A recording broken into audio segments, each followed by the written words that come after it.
Bonjour à toutes et tous. Merci d'être présents ce matin pour ce 80e anniversaire. Alors vous l'avez vu, la météo n'est pas tout à fait avec nous, mais les gouttes ne vont pas arriver tout de suite. Ça c'est prévu. Enfin j'espère. En tout cas, ce que nous avions prévu pour cette cérémonie, à savoir le parachutage ainsi que le vol du Piper, sont annulés, vous comprendrez, pour des raisons de sécurité.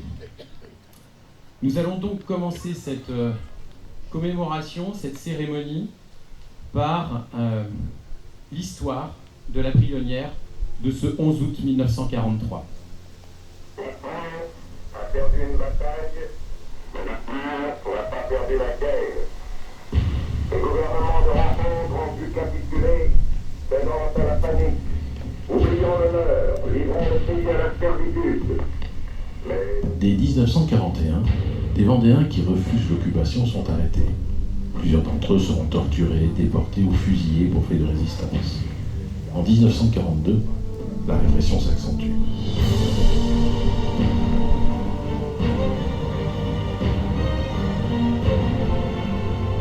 Sous l'impulsion du général Jouffrault de Chaillé-les-Marais et de son fils, le groupe OCM, Organisation Civile et Militaire, est créé.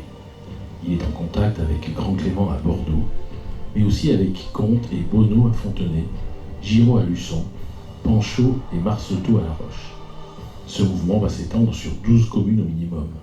Dépendant d'OCM, le réseau Euléther s'implante à Luçon, avec Belleuil qui a tenté de rejoindre les FFI. Il établit des liaisons avec Poitiers, Niort, Saint-Mexan, Champ-Saint-Père et Saint-Gilles. C'est au mouvement OCM que l'on confie l'organisation des parachutages. Plusieurs terrains sont homologués par les services de la France libre. De juin à août, 8 parachutages nocturnes ont lieu en Vendée.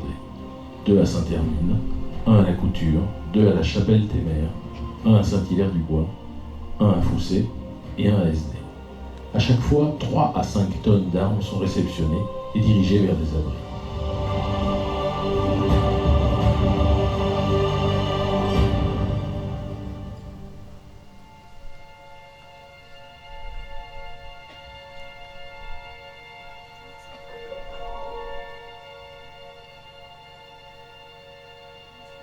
Le 11 août à 20h donc, le message fut diffusé et chacun d'entre nous devait se rendre au poste désigné. Nous étions assistés de 5 camarades de La Roche-sur-Yon: Marceau, Nanonnier, Roux, Biraud, Maumet.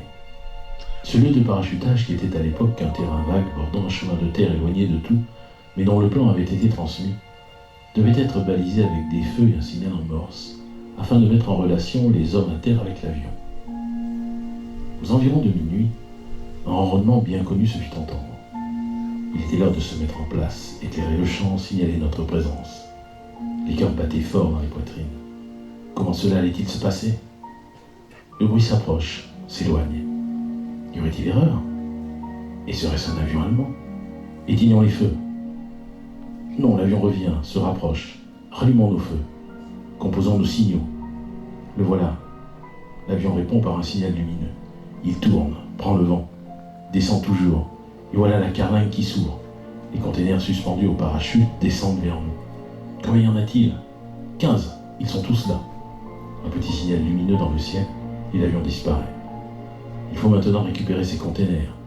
Ils pèsent 200 kilos chacun. 3 tonnes d'armes sont à notre disposition. Mais il faut les camoufler. Des bœufs sont liés et attelés à une charrette, et le transport s'effectue dans un petit bois proche, en attendant leur répartition. Certains cylindres sont enterrés. Il est temps d'avoir terminé, le jour se lève. Il faut rentrer chez soi, par des chemins différents, bien sûr. Les oreilles nous bourdonnent encore. Nous apercevons à peine que nous avons passé une nuit blanche. Nous avons chaud au cœur, nous sommes heureux. Mais cette nuit exaltante est immédiatement entachée d'un pincement à la poitrine. Nos camarades de La Roche apprennent à leur arrivée l'arrestation d'Auguste Péchereau. Il faut se cacher, partir vers d'autres lieux. Le démantèlement des réseaux est en cours. La Gestapo poursuit son travail de harcèlement auprès de ces terroristes.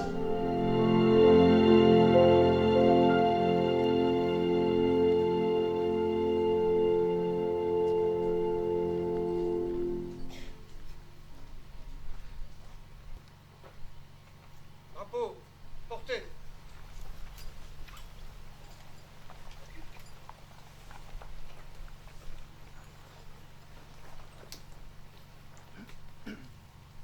Garde à vous!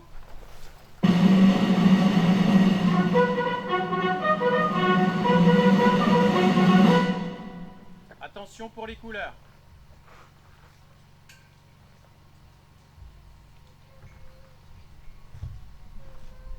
Envoyez.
Aux morts.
messieurs, dames.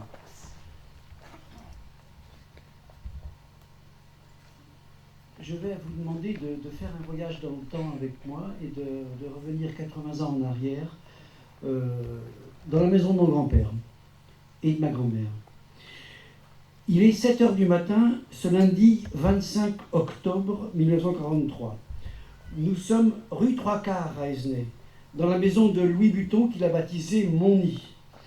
Louis Buton et sa femme Marie se lèvent avant le soleil, car toute la famille a des activités matinales qui les obligent, en ce début de semaine, à ne pas traîner au lit. Marie vient de faire le café et Louis va réveiller son dernier fils, Lily, de 11 ans. Louis s'occupe de Lily et lui demande de s'habiller rapidement, de vérifier son sac et son cartable, car il part pour la semaine au lycée de La Roche. Son avant-dernier fils, Jacques, ne dort plus à la maison. Il dort à la boulangerie Voileau, où il est apprenti, mais en ce lundi matin, il doit aussi rejoindre son père et son frère à l'arrêt des cars et vérifier que Lily puisse bien le prendre. Parce qu'il n'y a pas assez et s'il n'y a pas assez de place, il sera obligé de le conduire à vélo à La Roche-sur-Yon. Dans mon nid, l'odeur de café emplit la pièce principale et des tartines de pain de 3 livres ont été découpées par Louis pour que le petit déjeuner soit rapidement avalé. Louis Buton a déjà mis le nez dehors en ouvrant les volets et peut rassurer sa nichée sur le temps qu'il fera aujourd'hui. La journée sera belle et il fera un beau soleil. Les premiers rayons commencent à percer car il est 7 h 30. La température sera clémente autour de 20 degrés. À force de vivre en permanence à l'extérieur, en parcourant les chemins du bocage d'Esnay pour aller de ferme en ferme soigner les animaux, il avait acquis une lecture assez fine du temps. D'ailleurs, les paysans visités ne manquaient pas de lui rappeler « Alors, petit Louis, au Fatibo, cette semaine ?» Ce matin, Louis Buton se presse donc pour être à l'heure au départ du car, mais il est toujours préoccupé par différentes arrestations des patriotes de Saint-Hermine, puis quelques semaines plus tard, ceux de La Roche-sur-Yon. dont quelques-uns avaient d'ailleurs participé au parachutage d'Esnay, et comme il l'a écrit dans son livre, nous étions dans la filière. Il se dépêcha donc de mettre son fils, Lily, au car, et arrivé au pied du véhicule, il le prit dans ses bras et lui dit au revoir en l'embrassant tendrement, et en lui prodiguant tous ses encouragements pour bien travailler au lycée, sans savoir, hélas, qu'il ne se reverrait plus pendant presque 2 ans. Pendant la courte absence de Louis Buton, des voitures de la Gestapo avaient stoppé devant chez lui et des policiers nazis étaient entrés dans sa maison et avaient commencé à questionner sa femme. De retour, au moment où il grimpait l'escalier qui menait à la cuisine, 2 inspecteurs Bosch le suivent et entrent sur ses talons dans la pièce principale où sa femme l'attendait, avec d'autres policiers. De son côté, Jacques est arrivé juste à temps pour voir le car. Jacques avait 18 ans à ce moment-là.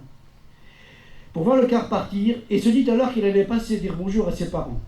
L'arrêt de bus étant juste en dessous de la forge d'Ernest Perraudot, et en passant par la rue de la République, il arrivera rapidement chez ses parents. Mais, dans cette rue, un voisin lui dit que les Boches sont chez lui. Il lui conseille donc de ne pas s'y rendre. Jacques rebrousse alors chemin et redescend vers la forge pour prévenir Paul Perraudot. Celui-ci, un peu incrédule devant la situation, ne croit pas que c'est pour les parachutages, mais plutôt pour le frère de Jacques, Guy, qui est réfractaire au STO. Il n'en est rien. Et en remontant vers la gare, Jacques croise une famille, les Gorses, qui remontait sur Paris le matin même pour prendre le train de 9 h. Comme il les connaissait bien, il leur explique un peu la situation. Et là, M. Gorse lui dit « Jacques, tu vas prendre ma place dans le train et avec ma famille, tu vas monter sur Paris et là te cacher.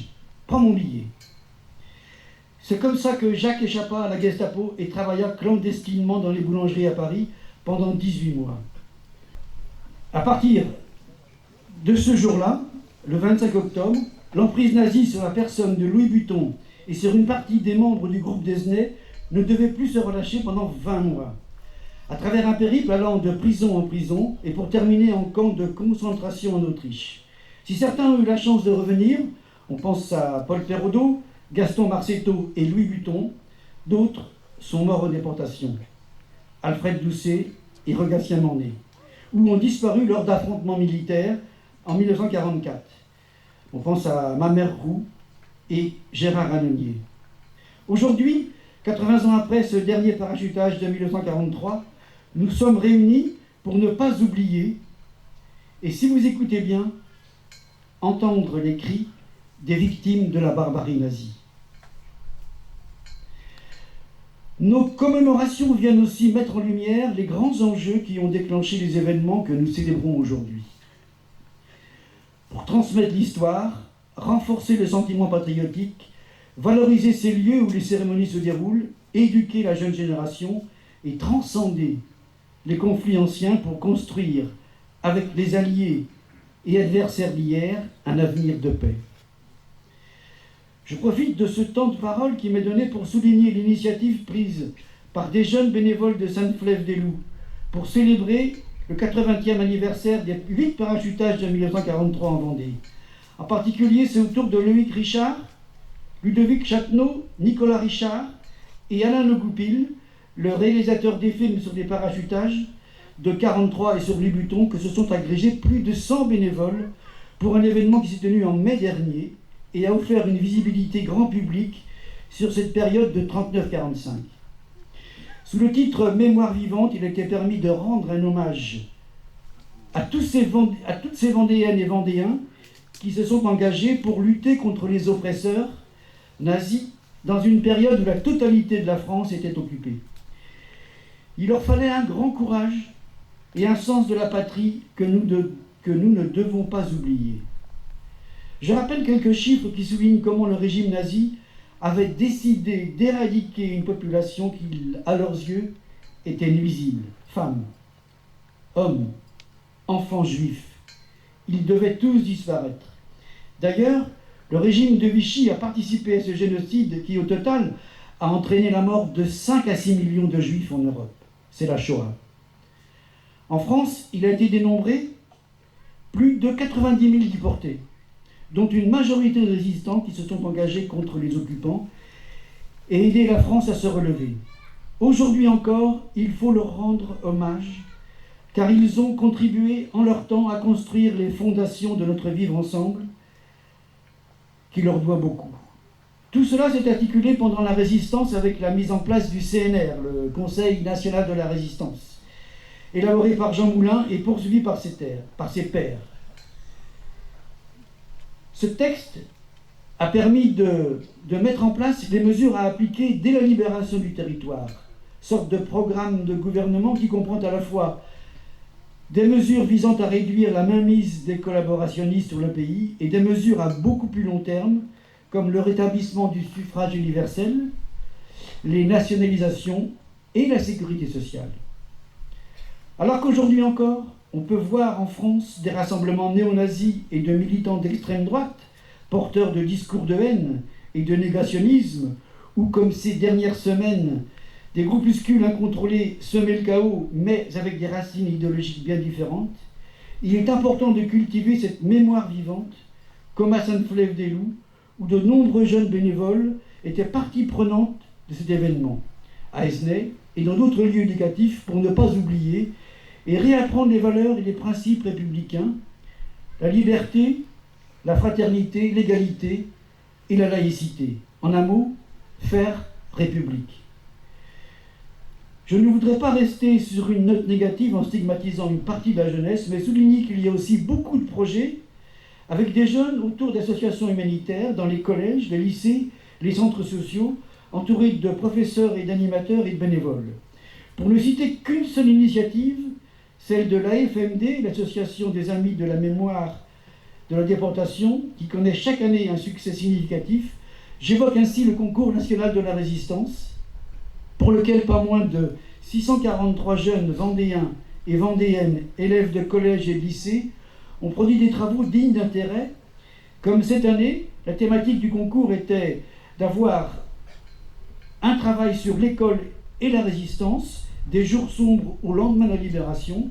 Et bien sur l'ensemble des jeunes qui ont participé à ce concours, 8 réalisations ont été sélectionnées par un jury en préfecture le 18 juin dernier, 4 individuelles et 4 collectives, et qui vont être sélectionnées pour le jury national.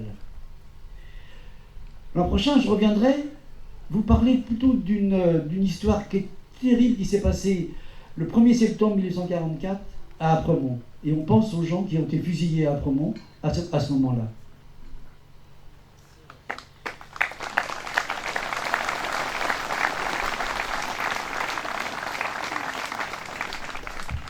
Merci Jackie.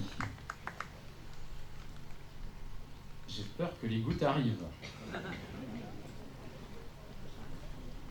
Madame la directrice du service départemental de la Vendée de l'Office national des combattants et victimes de guerre, Mesdames, Messieurs les élus, Monsieur l'adjoint à Dampierre-sur-Yon, Monsieur le Président de l'Union nationale des combattants de la Vendée, cher Michel Leboeuf et tous les porte-drapeaux, chers amis, Monsieur le Président de l'UNC d'Esnay, venu également avec ses porte-drapeaux, chers élus du Conseil municipal enfants, ça me fait vraiment plaisir de vous voir aujourd'hui. Vous êtes nombreux, ça me fait vraiment plaisir. Et chers jeunes qui sont là, qui sont rassemblés, merci à vous d'être là.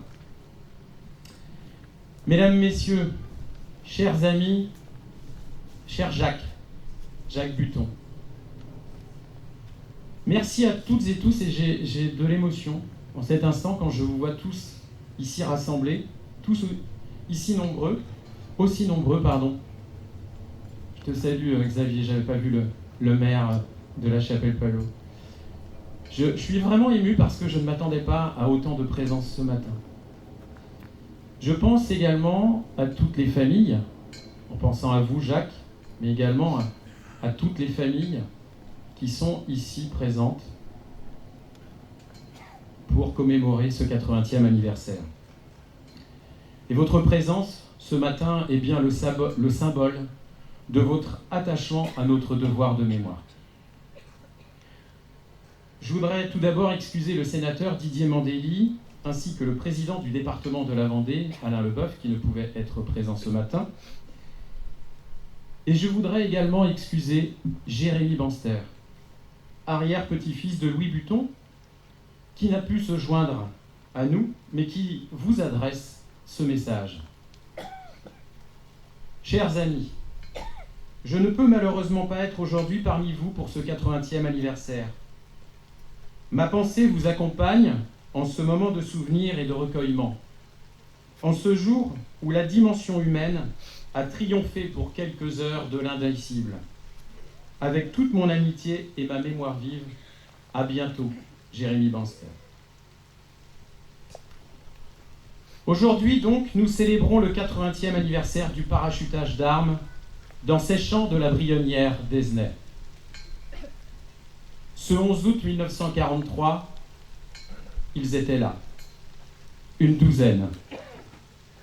Louis Buton, Aristide Chauvin, Alfred Doucet, Eugène Gautret, Emmanuel Gendre, Maurice Gendreau, Edmond Méchineau, Paul Perraudot, Clément Perrochot, Henri Poisac, Paul Roux, le docteur Vic et vous, Jacques.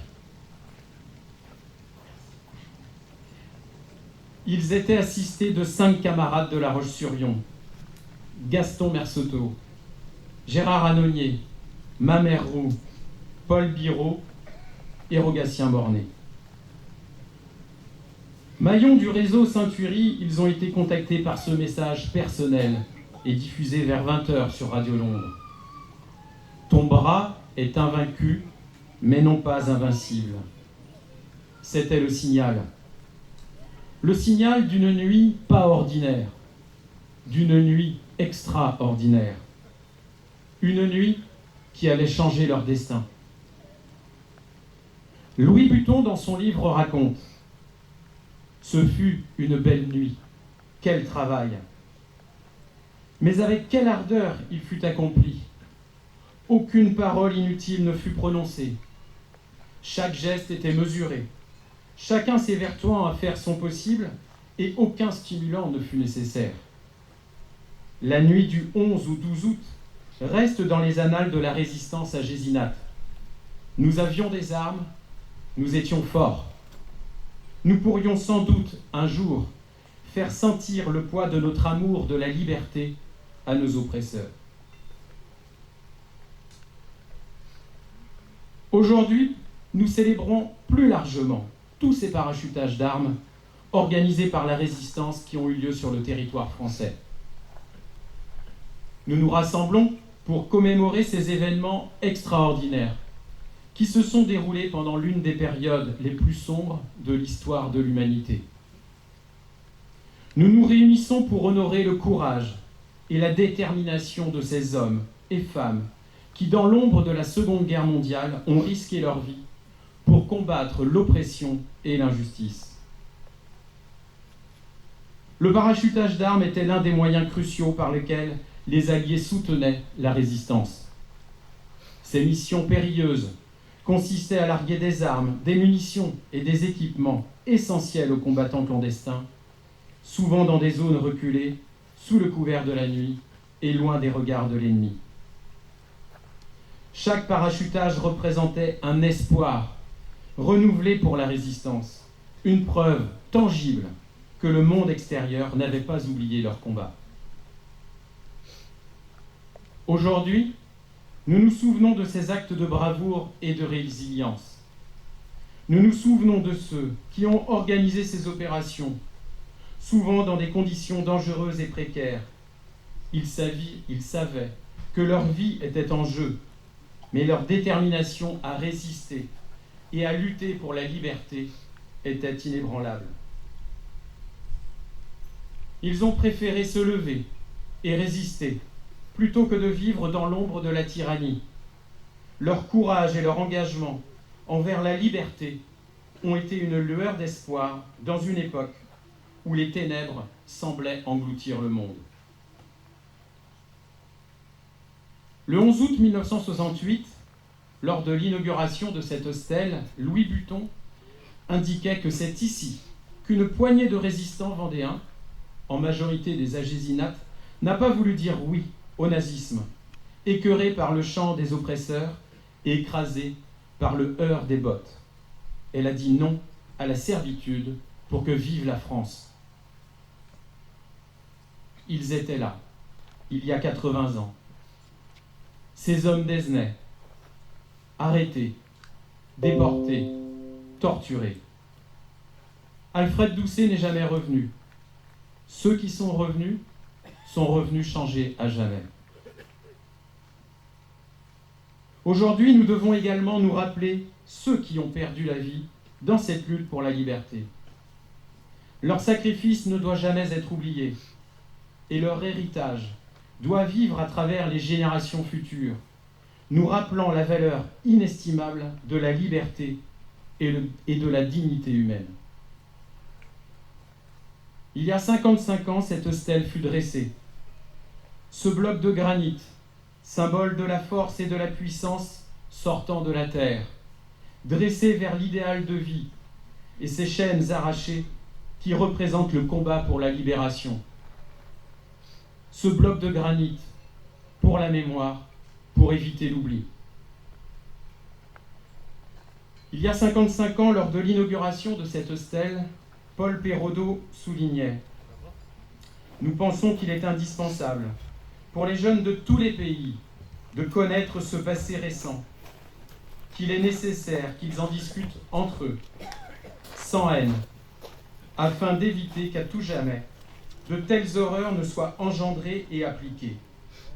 Qu'à tout jamais, un climat de paix s'instaure pour le bien de tous les peuples et pour que tous les différends qui peuvent naître entre les nations soient réglés par la négociation, apportant à tous ainsi, sans exception, un univers sans guerre, œuvrant dans le sens du bien-être et de la liberté, dans l'élévation de l'homme et le respect de la dignité humaine. » des paroles qui aujourd'hui, 80 ans après, en ce 11 août 2023, sont terriblement d'actualité. En cette journée de commémoration, nous devons garder en mémoire ces leçons du passé. Nous devons nous rappeler les sacrifices consentis pour que nous puissions jouir aujourd'hui de la liberté que nous avons trop souvent tendance à tenir pour acquise. Nous devons également nous engager à préserver ces libertés pour vous les jeunes, vous qui êtes nos générations futures. Cette stèle, ce temps annuel de commémoration, ce drapeau devoir de mémoire remis aux jeunes sapeurs-pompiers d'Aizenay, la présence de nos jeunes élus du conseil municipal enfants d'Aizenay, ici 3 fois par an, illustre notre volonté de garder trace, de notre volonté de nous souvenir. En ces temps incertains, nous devons être vigilants pour que l'histoire ne se répète pas et que les idéaux de justice et de liberté ne soient jamais compromis. En rendant hommage à cet événement historique, nous nous engageons à perpétuer la mémoire de ces résistants et à transmettre leur héritage. Puissent leurs actes de bravoure continuer d'inspirer et de guider ceux qui aspirent à un monde meilleur, plus juste et plus libre. Ensemble, continuons à bâtir un monde où la liberté et la paix sont des réalités pour tous. Vive la résistance, vive la liberté, vive la France.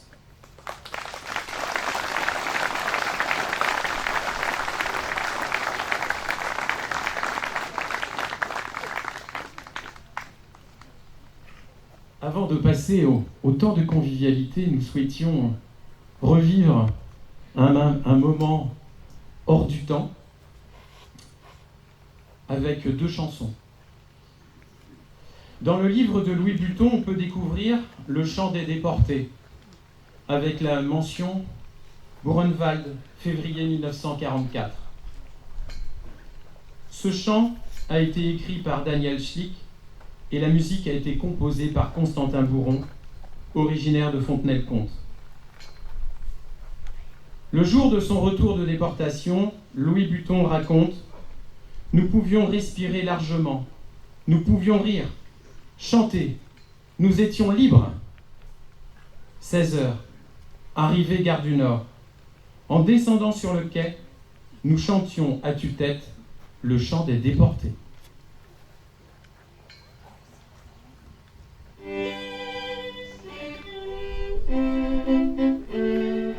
Braves gens de mon pays, nos fils, nos femmes, nos mères, voyez les jours de misère que nous vous avons cueillis.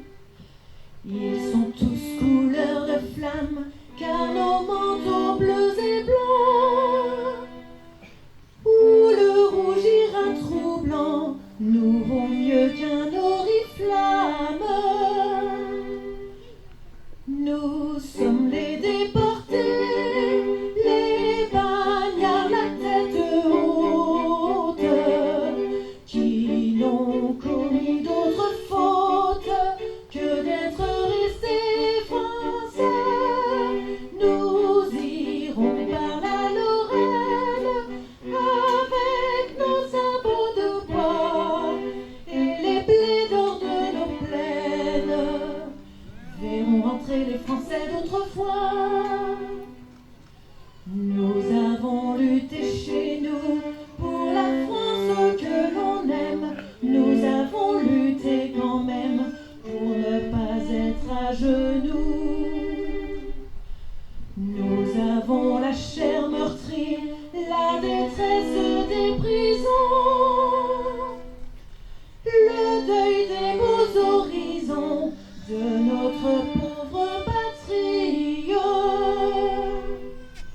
Nous sommes les déportés, les bagnards la tête haute, qui n'ont commis d'autre faute que d'être restés français.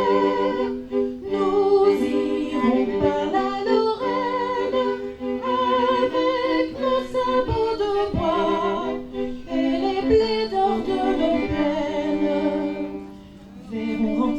Français d'autrefois. La tombe avec son mitard, le mur, les barreaux, la cage, et les barbelés sauvages, et les miradors plus tard.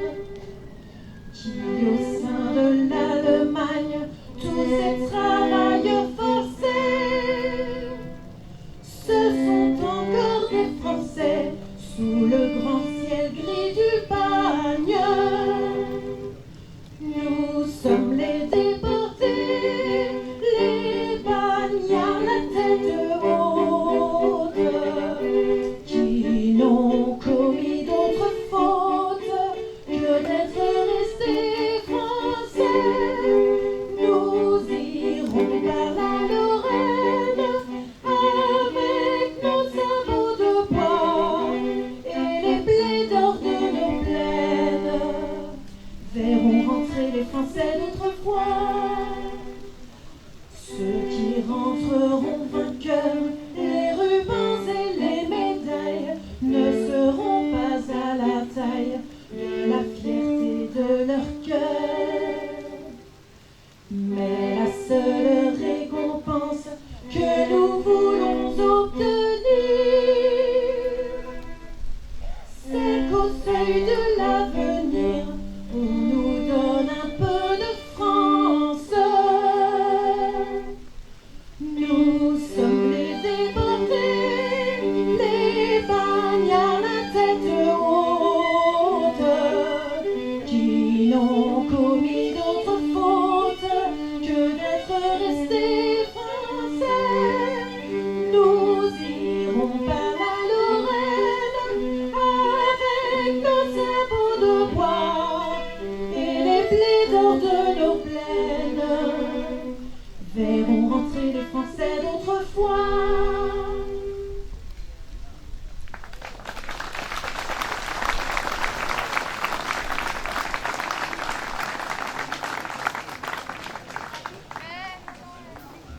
Et nous allons continuer avec le chant des partisans, et vous avez les paroles avec vous qui ont été distribuées tout à l'heure.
Sortez de la paille les fusils, la mitraille.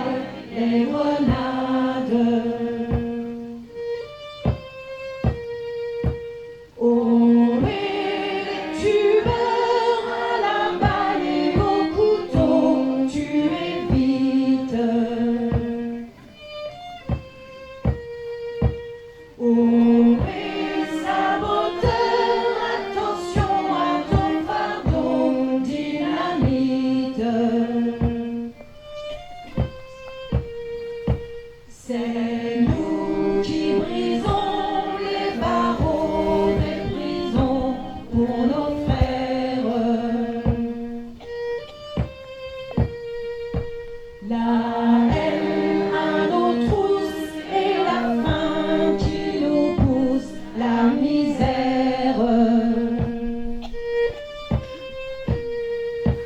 Il y a des pays où les gens au creux des lits font des rêves.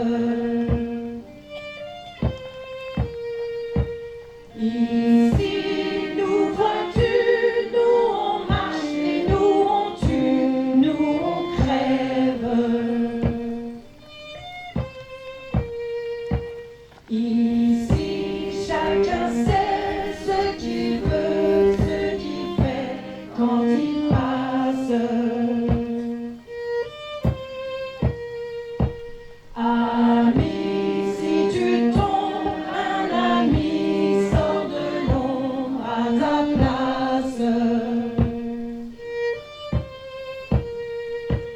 Demain, du sang noir séchera au grand soleil sur les routes. Sifflez, compagnons, dans la nuit, la liberté nous écoute.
Je vous avais promis qu'il ne pleuvrait pas trop. Bon, nous arrivons à la fin de cette cérémonie. Et avant d'aller saluer les porte-drapeaux avec l'ensemble des jeunes du Conseil municipal enfants et de toutes les personnes qui souhaiteront également les saluer pour les remercier de leur présence, je voudrais vous remercier très sincèrement, vraiment très sincèrement, de votre présence ce matin. J'ai eu beaucoup d'émotions à lire ces quelques mots et en vous regardant aussi, Jacques. Merci Madame la directrice de l'ONAC, merci au président de l'UNC de la Vendée, merci à l'ensemble des porte-drapeaux, ils sont plus d'une soixantaine, vous pouvez les applaudir s'il vous plaît.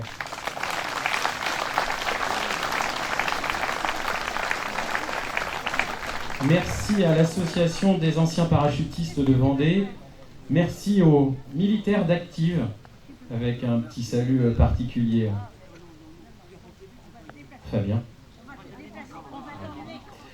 Merci aux sapeurs-pompiers, bien évidemment, d'être toujours présents à nos côtés et également à leur porte-drapeau du drapeau devoir de mémoire.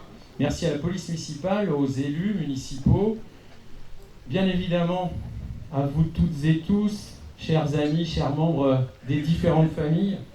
Merci aux élus du conseil municipal enfants et surtout à l'ensemble des jeunes qui sont ici ce matin et à vous tous, les habitués ou les nouveaux venus, bienvenue encore une fois à la Brionnière.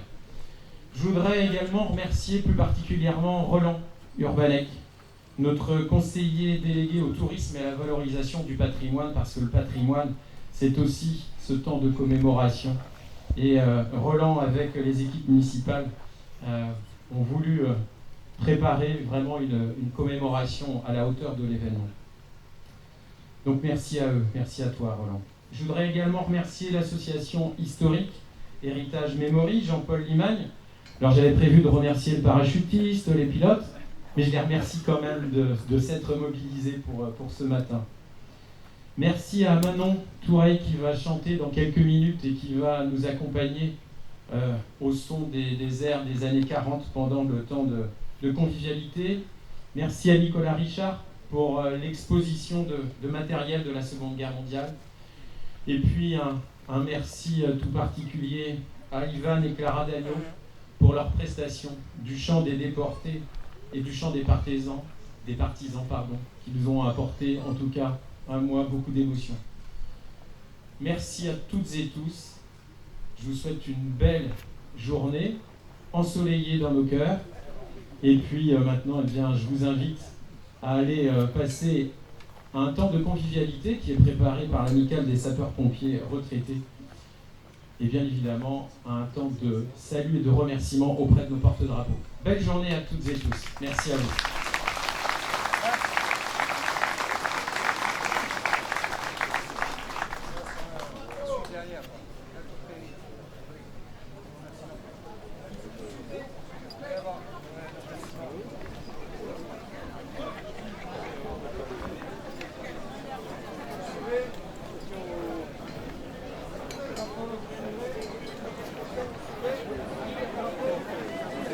Allez. Oui, pardon. Allez-y. Soit vous les gardez, ça vous dire, soit vous me les redonnez. Je vais les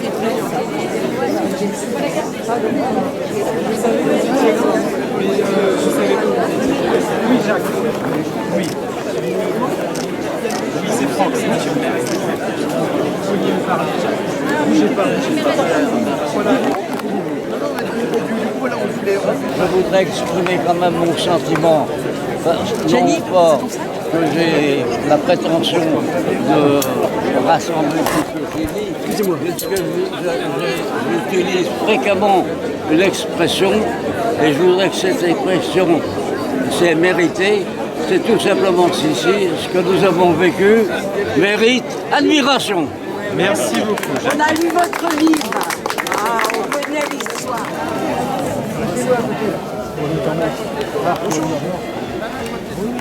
Ah, comme ça, voilà. Voilà, allez, vous reculez un peu derrière. Là.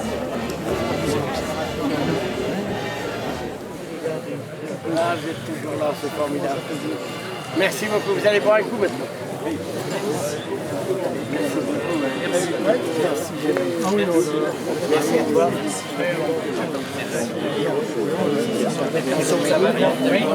Merci beaucoup. D'accord, très bien.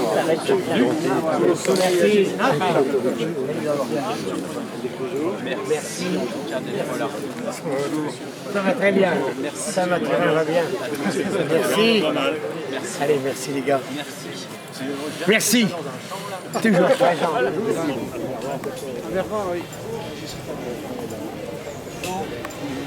Toujours fidèle, régulier. Il n'est pas tombé. J'ai pris un petit.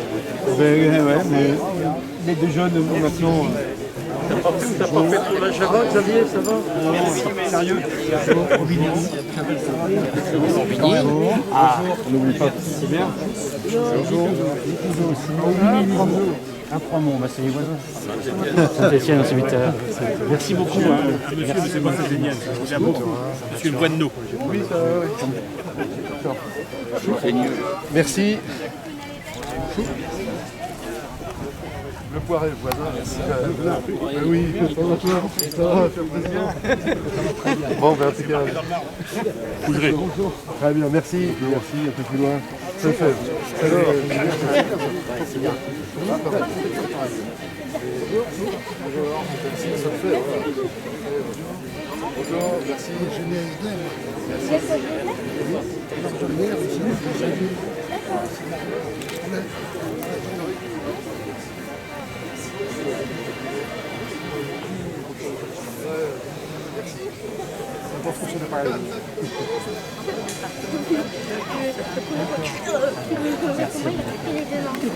Allez les jeunes, c'est cool. Hein.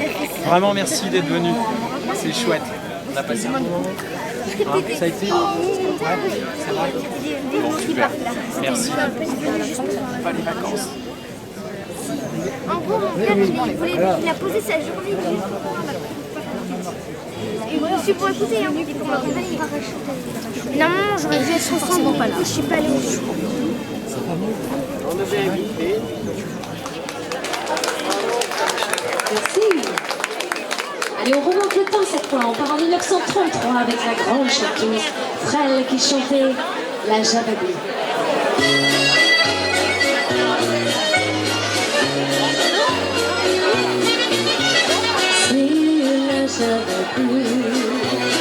La java la plus belle, celle qui est sur celle, quand on la danse les yeux dans les yeux, au rythme joyeux.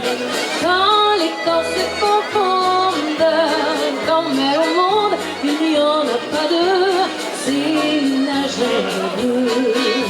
Il est au bal musette, un air rempli de douceur, qui fait tourner de tête, qui fait chavirer les cœurs. Quand on la danse à petits pas, serrant-se quand même dans ses bras, on murmure dans un frisson, en écoutant chanter l'accordéon. C'est la java, la plus belle, celle qui hausse celle, quand on la danse les yeux dans les yeux, au rythme joyeux.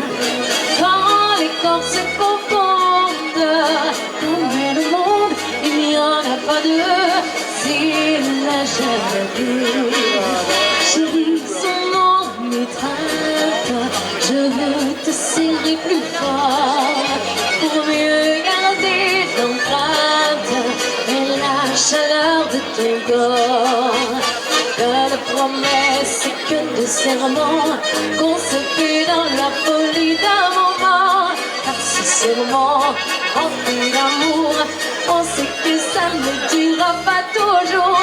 C'est la java, la plus belle, celle qui est sur celle, quand on la danse les yeux dans les yeux, au rythme joyeux. Quand les corps se confondent, comme elle au monde, il n'y en a pas deux, c'est la java.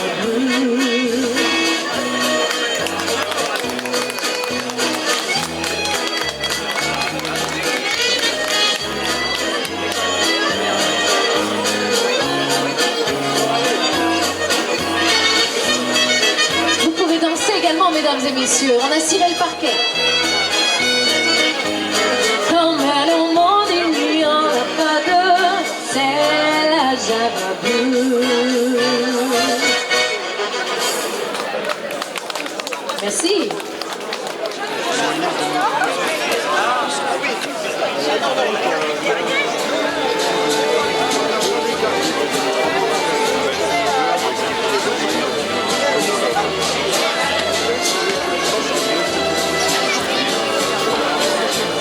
Je ne sais pourquoi j'ai laissé un Saint-Jean, c'est toi, mais quand ce l'air a pris un baiser, je fais sommeil, je fais comment ne pas perdre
sans jamais un serment que je crois au bonheur et de vouloir garder son cœur. Comment ne pas perdre la tête, serrée par des bras audacieux, car on croit toujours au tourment d'amour quand ils sont avec les yeux. Moi qui m'éteins, je l'ai trouvé le plus beau des sergents. Je restais grisée sans volonté, sous ses baisers.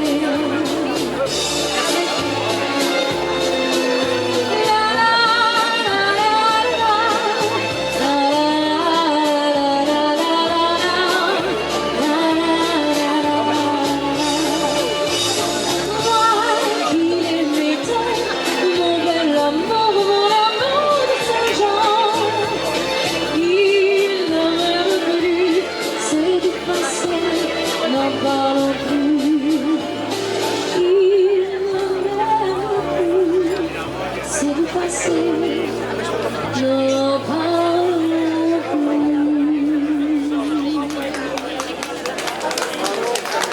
Merci. Monsieur le maire, bonjour. Merci de nous accueillir sur le site de la Brionnaire à Aisne. Alors, est-ce que vous pouvez nous en dire un petit peu plus sur l'événement qui a eu lieu il y a 80 ans ici? Alors c'était effectivement dans la nuit du 11 au 12 août 1943. Il y avait donc 12 personnes d'Aisne, donc des agésinades qui avaient décidé de rejoindre donc la résistance au sein d'un réseau qu'on appelait Sainte-Turie. Et puis ce soir-là, eh bien, il y a eu un parachutage de 200 kg d'armes qui ont eu lieu ici dans ces champs de la Brionnaire à Aisne. Ces 12 personnes étaient accompagnées aussi de 5 camarades qui venaient de La Roche-sur-Yon. Ces parachutages, il y en avait d'autres dans la Vendée, hein. C'était pas des parachutages uniques dans le coin, c'est ça? Il y en avait d'autres sur la Vendée? Oui, il y a eu un certain nombre de parachutages en Vendée. Et les parachutages, c'était une façon aussi, enfin c'était le moyen pour les Alliés d'accompagner, d'aider les combattants clandestins sur le territoire français, de recevoir donc des armes, de recevoir des équipements pour combattre sur le sol français. Alors malheureusement, suite à ce parachutage, il y a eu la Gestapo qui est intervenue, il y a eu des arrestations, des gens qui se sont fait déporter, qui ne sont pas revenus, d'autres qui sont revenus. Et la commune d'Aisne a choisi de continuer de célébrer cet événement, ce parachutage du 11 août. Oui, c'est important de se souvenir. Donc effectivement, à la suite de cet acte de résistance de août 1943, un certain nombre donc des résistants qui étaient présents ce soir-là ont été arrêtés, déportés. Alfred Doucet, lui, est mort en déportation 5 jours avant d'être libéré. Et puis notamment, Louis Buton est revenu des camps.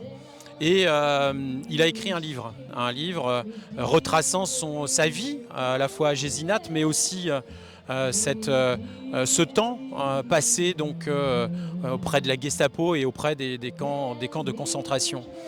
D'ailleurs, à Aisne, nous avons un groupe scolaire qui s'appelle le groupe scolaire Louis Buton. Ça, c'est quelque chose qui est très important pour nous, qui est très fort pour nous, parce que ce souvenir, c'est transmettre. Et transmettre, ce matin, on l'a vu, c'est transmettre pour les jeunes, pour nos générations futures. Et ça, c'est quelque chose qui est important pour nous. On se retrouve ici 3 fois par an, le 8 mai, le 11 novembre, pour juste un dépôt de gerbes, et puis un temps un peu plus officiel, un peu plus important, lors de la commémoration du 11 août. Et donc tous les 11 août, nous sommes ici. Oui, je voudrais rebondir justement sur les enfants. On a pu remarquer ce matin qu'il y avait beaucoup d'enfants. Il y a un conseil de jeunes et vous êtes très proches. Je vous ai vu trouver très proche avec ces enfants aussi. Il y a un travail de commémoration sur les dangers de la guerre avec eux que vous faites. Ouais, c'est beaucoup plus large. C'est-à-dire que les jeunes, on essaye aussi de leur inculquer cette notion du civisme et cette notion du bien vivre ensemble. Donc on travaille avec eux toute l'année et on a beaucoup de plaisir à les retrouver très régulièrement. Ils viennent à nos réunions, on travaille avec eux, j'ai des adjoints et conseillères municipales qui travaillent au quotidien avec eux et ça fait partie de notre rôle en tant qu'élu municipal, eh bien, de transmettre, là aussi, pas que des souvenirs de patriotisme, mais c'est de transmettre eh bien, l'envie d'être tous ensemble et de travailler pour le bien commun. Donc c'est vrai, c'est un vrai plaisir aussi d'être avec eux et c'est vrai que ça fait plaisir d'être assez proche avec eux. Ouais. Oui, ça s'est senti au niveau des jeunes, oui. Ouais.